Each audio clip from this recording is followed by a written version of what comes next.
కేదార్ గతాన్ని వెతుక్కుంటూ వచ్చిన మాకు ఈ మహల్ గురించి అత్తయ్య గురించి తెలిసింది. నిన్నటి వరకు మీరున్నారని కూడా మాకు తెలియదు తాతయ్య గారు.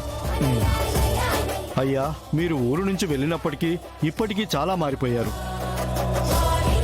మీరు మా పెద్దయ్య అని చెప్పకపోతే అసలు మేము గుర్తుపట్టే వాళ్ళమే కాదు. కాలం అన్నిటినీ మారుస్తుంది అంటారు కదా, అలాగే నన్ను మార్చింది. 25 ఏళ్ల ప్రయాణం కదా, కాలంతో పాటు నేను మారిపోయాను.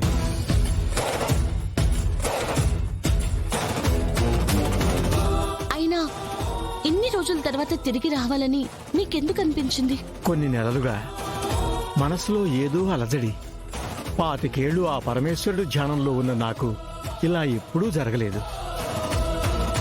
కారణం తెలుసుకోవటానికి కొన్ని రోజుల ముందు నా స్నేహితుడితో మాట్లాడితే అప్పుడే నువ్వు మహల్కు వచ్చావని తెలిసింది. అందుకే నిన్ను చూడ్డానికి దీక్షను కూడా వదిలేసి వచ్చానురా. ఎవ్వరూ లేని అనాథగా పుట్టించి ఆ దేవుడు నాకు ద్రోహం చేశాడనుకున్నాను. కానీ నాకు కూడా ఇంత పెద్ద కుటుంబం ఉంది.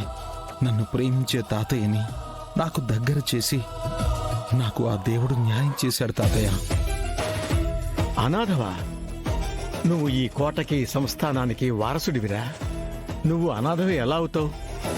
నువ్వు అనాథవని ఎవరన్నా ఇక నేను చూస్తూ ఊరుకోను.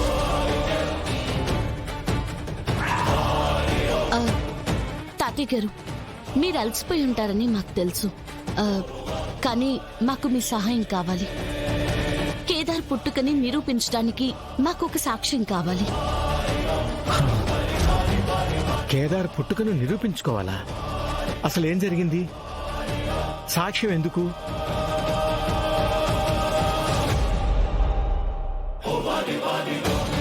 ఇక్కడ కాదు, లోపలికి వెళ్ళి మాట్లాడుకుందాం.